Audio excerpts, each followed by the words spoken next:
നാം പഠിക്കാൻ പോകുന്ന ലെസൻ്റെ പേരാണ് the wreck of the Titanic അല്ലെങ്കിൽ ടൈറ്റാനിക്കിൻ്റെ നാശം. ഇതൊരു പോയമാണ്. ഈ പോയം എഴുതിയിരിക്കുന്നത് ബെഞ്ചമിൻ പെക്കെയ്ത്ത് ആണ്. അപ്പോൾ നമുക്ക് ബെഞ്ചമിൻ പെക്കെയ്ത്തിനെ കുറിച്ചൊന്ന് പഠിക്കാം. Benjamin F Keith was an American poet. Benjamin F Keith ഒരു അമേരിക്കൻ കവിയായിരുന്നു. Not much is known about him. അദ്ദേഹത്തെക്കുറിച്ച് കൂടുതലായിട്ടുള്ള അറിവൊന്നും ഇല്ല.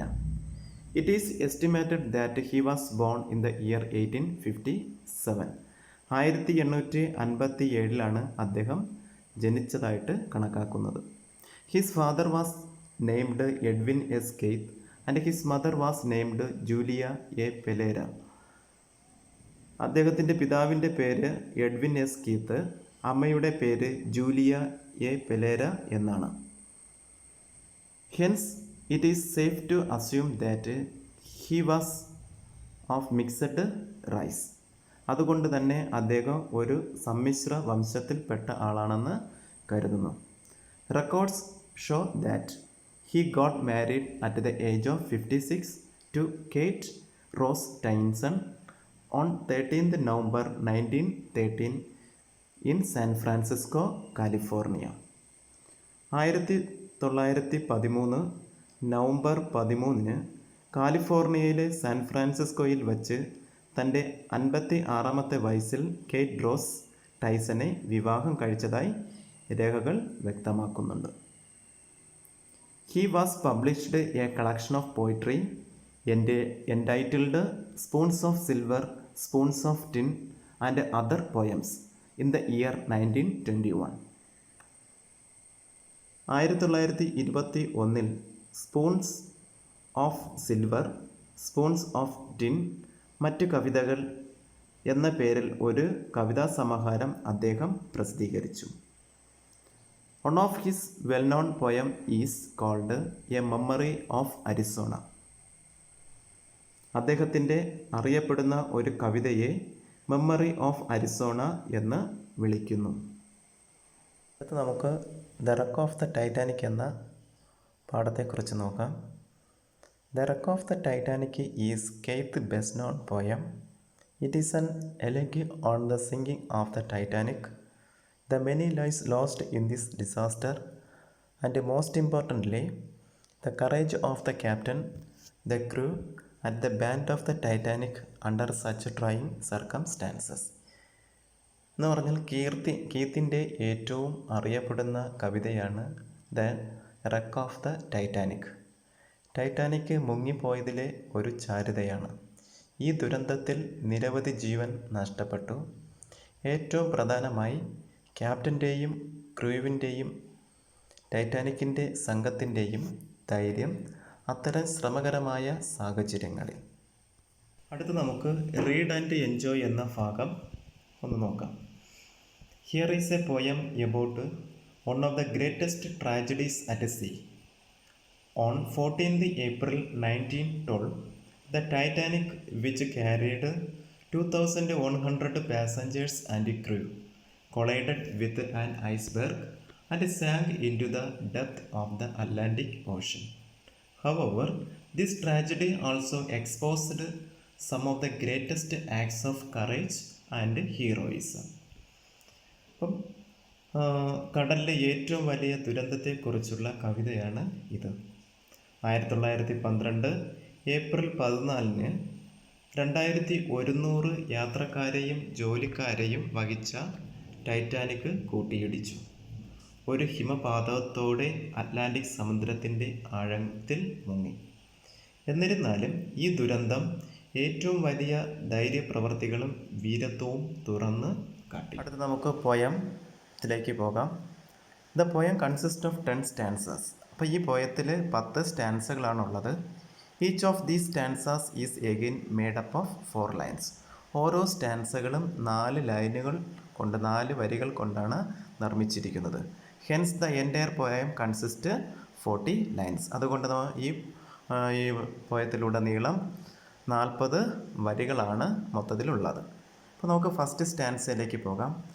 Out of southern she swung with the stream a poem of iron and steel, a sea dream, and thousands on shore watched her streaming away, the largest and grandest of all ships that day. അപ്പോൾ ഈ ചരണത്തിൽ Southampton തുറമുഖത്ത് നിന്ന് ജലത്തിൻ്റെ ഗതിയിൽ Titanic നീങ്ങിയത് എങ്ങനെയെന്ന് കവി വിവരിക്കുന്നു. ഇതൊരു കവിത പോലെ മനോഹരവും സ്വപ്നം പോലെ അവിശ്വസനീയവുമായിരുന്നു എന്ന് അദ്ദേഹം കരുതുന്നു. ആയിരക്കണക്കിന് ആളുകൾ കരയിൽ നിൽക്കുകയും ടൈറ്റാനിക്കിൽ നിന്ന് നീരാവി പുറത്തേക്ക് ഒഴുകുന്നത് നിരീക്ഷിക്കുകയും ചെയ്തു. അവർ കണ്ടിട്ടുള്ളതിൽ വച്ച് ഏറ്റവും വലുതും ഗംഭീരവുമായ കപ്പലായിരുന്നു അത് എന്നാണ് ഈ 4 വരി സ്റ്റാൻസയിൽ കവി പറയുന്നത്. അടുത്ത് നമുക്ക് സെക്കൻഡ് സ്റ്റാൻസയിലേക്ക് പോകാം. At the thousands on board did security feel, for no eye saw death as he stood at the wheel, directing her course to the echoless shore, her first and last heaven of nevermore. എന്ന് വെച്ചാൽ ഈ ചരണത്തിൽ കവി പറയുന്നത് Titanic വളരെ വലുതായതിനാൽ 1000 പേർക്ക് അതിൽ താമസിക്കാമെന്നും captain Smith വളരെയധികം വിശ്വാസമുണ്ടായിരുന്നതിനാൽ എല്ലാവർക്കും സുരക്ഷിതത്വം അനുഭവപ്പെടുമെന്നും വാസ്തവത്തിൽ അവർ മരണത്തെ ഒരു വിദൂര സാധ്യതയായി പോലും കണ്ടില്ല. ഇപ്പോൾ ടൈറ്റാനിക് വളരെ ദൂരത്തേക്ക് നീങ്ങിയിരിക്കുന്നു. കപ്പൽ ഉണ്ടായ ശബ്ദമൊന്നും കരയിലെത്തി തിരികെ പ്രതിധ്വനിക്കുന്നില്ല. ഇനി ഒരിക്കലും ടൈറ്റാനിക് ഇത് സുരക്ഷിതമാകില്ലെന്നാണ് കവിയുടെ പറയുന്നത്. അടുത്ത മൂന്നാമത്തെ stanza. She was the last best work of men and on her first voyage was speeding when out of the darkness out of the night loomed an ominous form of ഗോസ്ലി white. ഈ ചരണത്തിൽ മനുഷ്യൻ ടൈറ്റാനിക്കിനേക്കാൾ മികച്ചതൊന്നും സൃഷ്ടിച്ചില്ലെന്ന് കവി പറയുന്നു. കപ്പൽ അതിവേഗം സഞ്ചരിക്കുമ്പോൾ പെട്ടെന്ന് വെളുത്ത നിറമുള്ള വലിയതും ഭയാനപ്പെടുത്തുന്നതുമായ ഒരു പിണ്ഡം ഇരുട്ടിൽ കാണാൻ കഴിഞ്ഞുവെന്നാണ് കവി പറയുന്നത്. അപ്പോൾ നമുക്ക് നാലാമത്തെ സ്റ്റാൻസയിലേക്ക് പോകാം. It was a towering mountain of ice gigantic as ever was seen on the North Atlantic. She struck with a shiver from stem to stern and was rapidly sinking.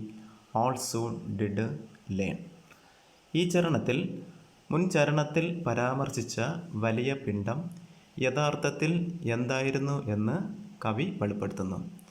അത് ഒരു മഞ്ഞുമലയായിരുന്നു. വടക്കൻ അറ്റ്ലാന്റിക് സമുദ്രത്തിൽ ആരും വലുതായിട്ട് കണ്ടിട്ടില്ല. ടൈറ്റാനിക് മഞ്ഞുമലയിൽ പതിച്ചപ്പോൾ കപ്പലിൻ്റെ ഘടന മുഴുവനായി ഇളകി. താമസിക്കാതെ എല്ലാ യാത്രക്കാരും അത് മുങ്ങുന്നതായി കാണാൻ കഴിഞ്ഞുവെന്നാണ് ഇവിടെ കവി പറയുന്നത്. അടുത്ത fifth stanza. Then the captain Smith her commander brave thought not one moment his own life to say but stood on the bridge calling out to the crew, remember your country, be English, be true. ഈ ചരണത്തിൽ captain Smith സ്വയം രക്ഷിക്കുന്നതിനെക്കുറിച്ച് ഒരിക്കലും ചിന്തിച്ചിരുന്നില്ല. മറിച്ച് ബ്രിട്ടീഷുകാർ അറിയപ്പെടുന്നത് പോലെ മാന്യന്മാരായിരിക്കാൻ തൻ്റെ ജോലിക്കാരോട് പറഞ്ഞു. അപ്പോൾ ഇതുവരെ പഠിച്ചതെന്ന് വെച്ചാൽ യാത്ര ആരംഭിച്ചു. കപ്പൽ യാത്ര ആരംഭിച്ച് കുറച്ച് ദൂരം യാത്ര ചെയ്തപ്പോൾ അറ്റ്ലാന്റിക് സമുദ്രത്തിൽ ഒരു ഐസ്ബർഗുമായി ഈ കപ്പൽ ടൈറ്റാനിക് കപ്പൽ കൂട്ടിയിടിച്ച സമയത്ത് ആണ് ക്യാപ്റ്റൻ സ്മിത്ത് മറ്റുള്ളവർക്ക് ഒരു കറേജ്, ഒരു ധൈര്യം പകർന്നു കൊടുക്കുന്ന സെൻറ്റൻസാണ് ഇത്. ആറാമത്തെ സ്റ്റാൻസയിൽ കവി എന്താണ് ഉദ്ദേശിക്കുന്നതെന്ന് നോക്കാം. And England and Ireland and Scotland and Wales proved there to the world their valor never fails. The women and children first was their cry, and every one of the crew stood by. ഈ ചരണത്തിൽ British ദ്വീപുകളിലെ എല്ലാ പുരുഷന്മാരും കപ്പലിൻ്റെ ജോലിക്കാരിൽ ഉണ്ടായിരുന്നുവെന്ന് അവരെല്ലാം ധൈര്യത്തോടെയാണ് പ്രവർത്തിച്ചതെന്നും കവി പറയുന്നു. ആദ്യം സ്ത്രീകളോടും കുട്ടികളോടും സ്ഥലം മാറ്റാൻ അവർ പറഞ്ഞു. പലായനം ആരംഭിക്കുമ്പോൾ എല്ലാവരും നിരീക്ഷിച്ചു. അങ്ങനെ കപ്പൽ ഒരു അപകടത്തിൽ പെട്ട് കപ്പൽ താഴ്ന്നുകൊണ്ടിരിക്കുന്ന അവസ്ഥയിൽ സ്ത്രീകൾക്കും കുട്ടികൾക്കും കൂടുതൽ പ്രാധാന്യം കൊടുത്ത് അവിടെയുള്ള ലൈഫ് ബോട്ടുകൾ കയറ്റി അവരെ കരയിലേക്ക് അയക്കുന്ന രംഗമാണ് കവി ഇവിടെ ഉദ്ദേശിക്കുന്നത്. അടുത്ത നമുക്ക് ഈ പോയത്തിലെ 7ാമത്തെ സ്റ്റാൻസയിലേക്ക് പോകാം. And the boats were lowered and sent away, they cut off all hope save eternity, and the Titanic sank from sight beneath the sea, while her band played nearer my God to thee. അപ്പോൾ ഇവിടെ കപ്പൽ മുങ്ങി താഴ്ന്നുകൊണ്ടിരിക്കുന്ന സമയത്ത് അവിടുത്തെ ആ കപ്പലുണ്ടായിരുന്ന യാത്രക്കാരുടെ വിലാപത്തെയാണ് ഇവിടെ കുറിക്കുന്നത്. അത്തരമൊരു സംഭവത്തിനായി മാത്രം നിർമ്മിച്ച ബോട്ടുകൾ ഇപ്പോൾ വെള്ളത്തിൽ ഇട്ടത് എങ്ങനെയെന്ന് കവി വിവരിക്കുന്നു. അവർ കപ്പൽ കയറിയപ്പോൾ തങ്ങളെ തന്നെ രക്ഷിക്കാൻ ഒരു വഴിയുമില്ലെന്ന് ക്രൂവിന് അറിയാമായിരുന്നു. ടൈറ്റാനിക് മുങ്ങിക്കൊണ്ടിരിക്കുമ്പോൾ ബാൻഡിലുണ്ടായിരുന്ന സംഘം എൻ്റെ ദൈവമേ നിന്നോട് അടുക്കുന്നു എന്ന് ആ ഗാനം ആലപിച്ചു. എന്ന് പറഞ്ഞാൽ ബാക്കി അവശേഷിക്കുന്ന വ്യക്തികൾക്ക് എല്ലാ പ്രതീക്ഷകളും നഷ്ടപ്പെട്ട് അവർ തങ്ങളുടെ കയ്യിലുണ്ടായിരുന്ന മ്യൂസിക് ബാൻഡ് അടിച്ച് ഒരു ഗാനം ആലപിക്കുന്നു. ആ ഗാനം ഇങ്ങനെയാണ്: എൻ്റെ ദൈവമേ നിന്നോട് അടുക്കുക എന്ന ഗാനം അവർ ധൈര്യപൂർവ്വം ആലപിക്കുന്ന രംഗമാണ് ഈ സ്റ്റാൻസയിൽ നമുക്ക് കാണാൻ കഴിയുന്നത്. 8ാമത്തെ സ്റ്റാൻസയിലേക്ക് പോകാം.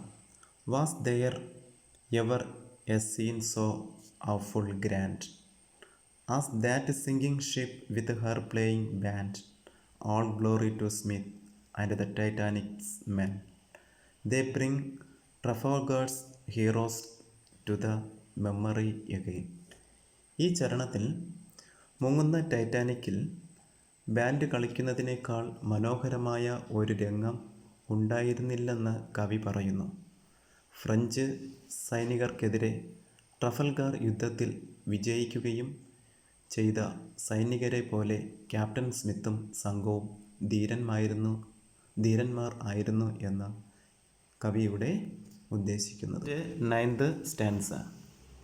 And that her thrilling tale of the Alamo and the last grand charge at Waterloo and that charge of light brigade as well and Jim Bludso's act on Prairie വെലെ.